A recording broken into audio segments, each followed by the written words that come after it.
Selamat hari Minggu dan selamat Advent buat ibu bapak saudara-saudara sekalian dimanapun Anda berada. Puji syukur, hormat dan terima kasih kepada Tuhan karena kita sehat dihantar sampai hari ini dan kita memasuki Minggu Advent yang ketiga. Ya Tuhan, berkatilah kami, keluarga kami, juga sahabat-sahabat kami, famili kami yang lain, dimanapun mereka berada hari ini. Amin.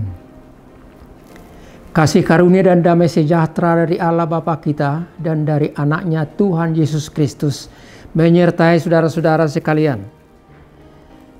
Mari kita dengar firman Tuhan yang diperuntukkan untuk hari Minggu ini, Minggu Advent yang ketiga ini, tanggal 13 Desember tahun 2020. Tertulis dalam Injil 1 Tesalonik pasal 5 ayat 16 sampai 24. Demikian bunyinya.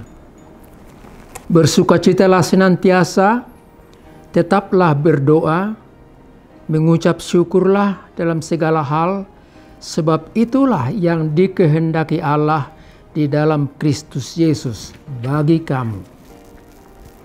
Janganlah padamkan roh, dan janganlah anggap rendah nubuat-nubuat. Ujilah segala sesuatu dan peganglah yang baik. Jauhkanlah dirimu dari segala jenis kejahatan. Semoga Allah damai sejahtera menguduskan kamu seluruhnya, dan semoga roh, jiwa dan tubuhmu terpelihara sempurna dengan tak bercacat pada kedatangan Yesus Kristus Tuhan kita. Ia yang memanggil kamu adalah setia, ia juga akan menggenapinya. Sampai di situ peruntukan firman Tuhan bagi kita pada kesempatan ini. Saudara yang kekasih, hidup tak bercacat di hadapan Tuhan jelas bukan fisik yang dimaksud. Bukan tangan, mata, kaki dan kepala yang tak bercacat, bukan juga kulit yang mulus dan seterusnya. Tapi hidup tak bercacat di sini ialah hati dan jiwa serta perilaku.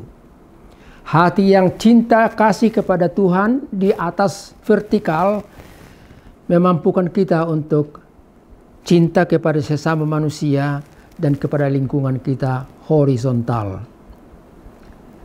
Hati yang tulus kepada Tuhan, hati yang taat kepada Tuhan, memampukan kita untuk hidup taat dan tak bercacat, tidak melanggar perintah-perintah Tuhan selama hidup ini berjalan. Saudaraku yang kekasih, Paulus mengatakan dalam nas ini bahwa hari kedatangan Tuhan, kapan, bagaimana, di mana tidak seorang pun yang tahu. Gambaran yang paling sederhana dipakai oleh firman Tuhan pada kesempatan ini.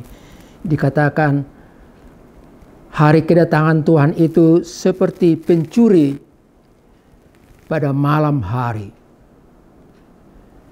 Kita tidak tahu jam berapa dia, bagaimana caranya, tapi yang perlu bagi kita ialah kita harus tetap waspada, siaga dan berjaga-jaga.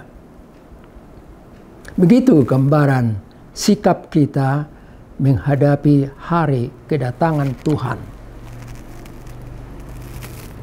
Saudaraku yang kekasih, dinasihati oleh Rasul Paulus dalam 1 Tesalonik pasal 5 ini supaya kita siaga dan waspada, hidup sebagai anak terang, berperilaku sebagai anak terang, beda dengan anak kegelapan, dengan segala kemauannya dan perilakunya perilaku kegelapan. Sebagai anak terang, berjaga-jagalah, artinya mari saling menasihati dan saling membangun. Kita ditetapkan bukan untuk ditimpa murka Allah, tetapi sebaliknya kita beroleh keselamatan dalam Yesus Kristus. Seterusnya dikatakan di sini, kita harus siaga. Siaga itu apa? Bukan berarti berdiri tegap, kaku, lipat tangan, mata mengawasi apa yang sedang datang, yang berlalu dan akan datang. Bukan itu maksudnya siaga di sini. Tetapi siaga ialah bahwa kita juga tetap waspada, bekerja, menghormati orang lain yang bekerja, dan juga hidup dalam damai sejahtera satu terhadap yang lainnya.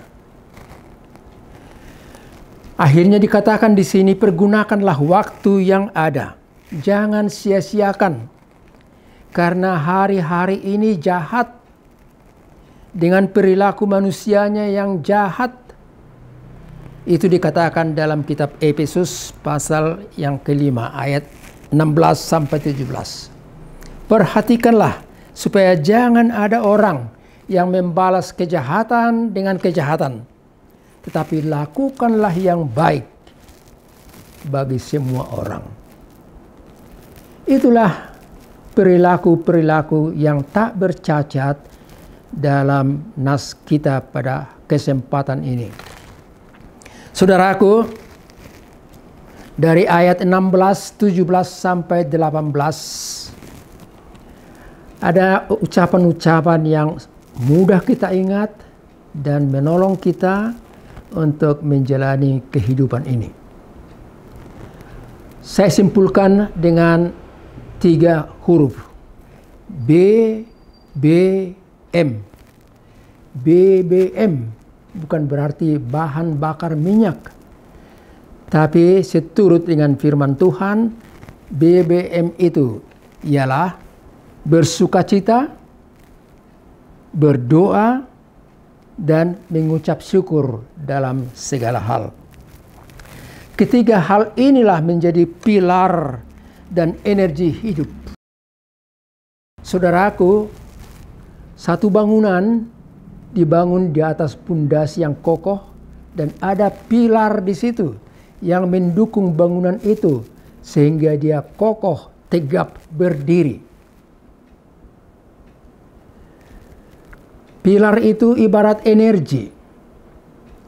Dan perhatikanlah umpamanya bahwa pesawat terbang dengan muatan yang sangat berat, dia take off, dia naik ke udara sampai 10 km lebih di atas bumi, dan dia melaju kencang. Oleh karena apa? Di dalam dirinya ada energi. Dalam turbo itu ada energi sehingga dia dapat terbang. Perhatikanlah kereta api umpamanya. Kereta api dengan gerbong muatan yang sangat berat, baik penumpang manusia maupun barang-barang. Tapi karena di dalam lokomotif itu ada energi, maka dia dapat menarik muatan beban yang berat itu melaju kencang, selamat sampai di tujuan.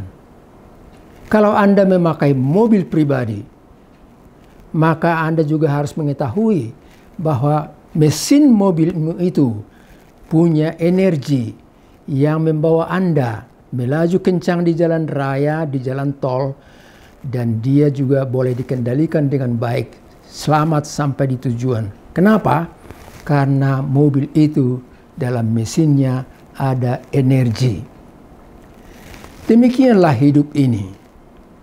Energi yang mendukung kita dalam kehidupan ini, walaupun ada beban-beban berat, walaupun ada kesulitan-kesulitan dan tantangan-tantangan yang kita hadapi, energi yang kita terima ialah bila kita tetap bersukacita, tetap berdoa, dan tetap mengucap syukur dalam segala hal. Semoga BBM itu berdoa, bersukacita, mengucap syukur itu menjadi masukan bagi kita sekalian. Saudaraku, kalau dikatakan bersukacitalah senantiasa, mari kita pikir dulu sebentar.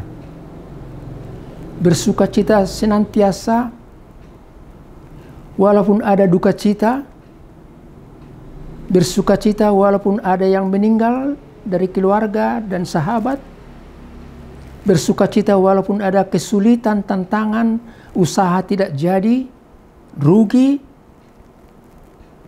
Apakah itu yang dimaksud dengan bersukacita? Saudaraku, jangan salah paham. Bersukacita senantiasa walaupun ada peristiwa yang beraneka macam silih berganti hari lepas hari. Bersukacita senantiasa oleh karena iman kita. Bersukacita oleh karena kita tahu bahwa Tuhan ada, Tuhan hidup, Tuhan melihat apa yang sedang kita alami. Orang yang bersukacita itu ialah orang yang hidupnya beriman, didasari atas berita sukacita, atas firman Tuhan. Dan itu menjadi masukan bagi kita, saudaraku yang kekasih. Rasul Paulus dalam suratnya kepada Filipi pasal 4 ayat 4 berkata, bersukacitalah dalam Tuhan. Sekali lagi saya katakan, bersukacitalah. Artinya, dalam menghadapi persoalan apapun, kesusahan, duka cita yang kamu alami, ingat, dalam Tuhan, Tuhanmu itu hidup. Dia melihat kamu, apa yang sedang kamu alami. Selanjutnya dikatakan dalam ayat 17 dari nas ini, hendaklah kamu senantiasa berdoa. Doa itu, saudaraku, percakapan. Doa itu komunikasi dengan Tuhan. Kita berdoa karena apa? Kita berdoa karena kita percaya pada alamat doa kita. Kita berdoa setiap saat dalam suka dan duka. Dan janganlah berdoa sewaktu keadaan mendesak dan kita merasa tersesak.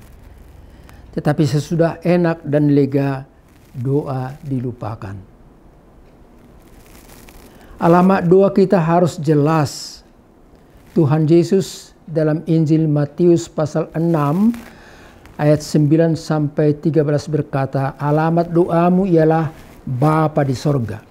Sehingga muncullah doa Bapa kami yang berbunyi, Bapa kami yang di sorga, dikuduskanlah namamu, datanglah kerajaanmu, dan seterusnya. Jadi doa itu alamatnya harus jelas. Artinya kita berdoa bukan kepada roh nenek moyang kita, atau orang tua kita, atau siapapun. Tapi kita berdoa hanya kepada Bapa yang di sorga. Saya anjurkan supaya kita berdoa bersama-sama dalam keluarga. Baik opungnya, ibu bapak, anak-anak di situ, maupun cucu-cucu, pahopunya semua, kalau boleh upayakan satu waktu pada jam yang tertentu, di mana semua boleh duduk ikut dan sudah tenang lepas dari segala kegiatan, berdoalah bersama-sama. Sebutkanlah nama anak-anakmu, nama cucumu dalam doamu. Dan nanti satu ketika, anak-anak itu akan bernyanyi, di doa ibuku, di doa opungku, namaku disebut. Indah sekali. Dan itu lagu yang dasari atas fakta, atas pengalaman daripada anak-anak cucu kita tersebut. Saudaraku, mengucap syukurlah senantiasa, dan saya percaya orang yang mengucap syukur ialah orang yang paham akan kemampuannya. Orang yang mengucap syukur ialah orang yang sadar bahwa apa yang dia terima, apa yang dia miliki adalah pemberian Tuhan semata. Dan karena itu dia bersyukur. Kalau kita lupa kepada Tuhan, maka kita boleh menjadi sombong, meninggikan diri, merasa sok hebat, dan merasa prestasi kita mengajak kita untuk berprestise dan melupakan apa yang dilakukan, diperbuat oleh Tuhan. Orang yang mengucap syukur itu, pemahaman saya ialah orang yang selalu rendah hati, orang yang taat akan Tuhan dan sadar akan apa yang diberikan Tuhan kepada mereka. Saya percaya Tuhan selalu mencukupkan kebutuhan kita. Minggu kemarin saya katakan, orang percaya dan takut akan Tuhan itu bukan berarti dia menjadi kaya raya. Tapi orang percaya dan bersyukur itu, takut akan Tuhan itu, percaya bahwa Tuhan senantiasa mencukupkan apa yang dia butuhkan justru pada saat-saat tertentu di mana dia butuh sesuatu untuk dilaksanakan. Buku Ende 706 dan Kidung Jemaat 393, di situ ada tertulis syair, "Godang ni pasu-pasui, dilehon tuhakki, terlobi asiasimi, marhite anak mi. Jalo mapujakki, Jesus si palua, boyau bongot tu surgui, marnida hasangapon mi." Bersyukur karena kasih karunia Tuhan. Dalam Kidung Jemaat disebut, "Tuhan, betapa banyaknya berkat yang kau beri, teristimewa rahmat-Mu dan hidup abadi. Terima kasih ya Tuhanku atas keselamatanku. Padaku telah kau beri hidup bahagia abadi." Saudara, lanjutan daripada teks kita pada kesempatan ini, Paulus berkata, jangan padamkan roh. Siapa itu roh? Dalam Roma pasal 8 dikatakan, roh itu adalah penuntun, pembimbing kita. Ibarat anak yang masih kecil, dia dituntun, dibimbing oleh pengasuhnya, oleh ibunya atau bapaknya, supaya dia boleh berjalan dengan baik dan selamat sampai satu waktu dia bisa berjalan berdiri sendiri. Begitulah roh menuntun kita. Roh itu berkata ke dalam hati kita, ini yang kamu harus katakan, jangan lakukan itu, berbuat yang begini, jangan berbohong kamu, jangan marahi dia, tapi doakanlah dia, dan seterusnya. Roh itu selalu berbicara dalam hati kita. Roh itulah yang menuntun dan membimbing kita. Bagaimana kita bekerja, bagaimana kita bersikap, bagaimana kita bertutur kata terhadap teman sekerja, bagaimana juga kita bersikap terhadap semua orang. Jangan padamkan roh itu. Dan janganlah anggap rendah nubuat-nubuat yang kita temui. Nubuat-nubuat itu apa? Itu bukan ramalan cuaca. Tapi nubuat-nubuat itu ada dalam Alkitab yang mengingatkan kita, yang menegur kita supaya kita selamat. Nubuat-nubuat yang berisi ancaman buat orang-orang yang tidak peduli. Tapi nubuat-nubuat itu juga berisi keselamatan bagi orang yang taat dan menghargai. Saudara, ujilah sesuatu, ucapan seseorang, ujilah, atau terjadinya suatu peristiwa, ujilah kebenarannya. Apa itu baik dan buruk? Apa itu membangun atau merusak hubungan antar sesama dan menimbulkan rasa marah dan fitnah? ujilah segala sesuatu yang kamu dengar, yang kamu lihat, yang kamu alami dalam hidup ini. Saudara, dengan demikianlah maka damai sejahtera Allah, Shalom itu hidup dan ada di antara kita.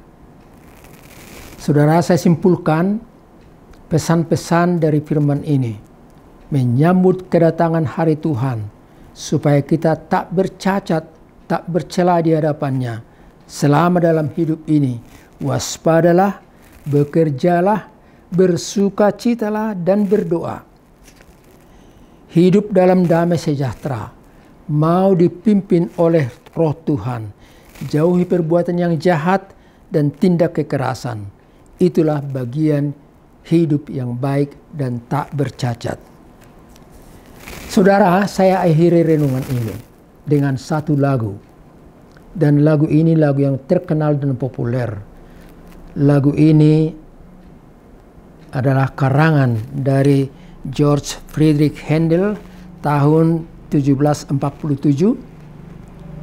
Dia menciptakan lagu ini yang didasari atas Sakaria pasal 9 ayat 9. Dan kemudian syairnya itu ditulis oleh Friedrich Heinrich Reinke tahun 1820, dan kita coba mengikutinya, bahkan menyanyikannya. Kalimat di situ tertulis demikian: Putri Sion, nyanyilah, soraklah Yerusalem. Mari sambut rajamu, Raja damai, terimalah. Putri Sion, nyanyilah, soraklah Yerusalem. Hosianna, putra Daud, umatmu berkatilah. Dirikanlah takhtamu maha tinggi. Mulia, Hosianna, putra Daud, umatmu berkatilah. Kita temui dalam Kidung Jemaat nomor 91. Semoga renungan ini dan lagu terakhir yang saya bacakan ini memberikan penguatan dan dorongan bagi kita hidup tak bercacat, tetap dalam sukacita menyambut kedatangan Tuhan Immanuel, Raja keselamatan itu. Sampai ketemu minggu depan. Tuhan memberkati kita sekalian. Amin.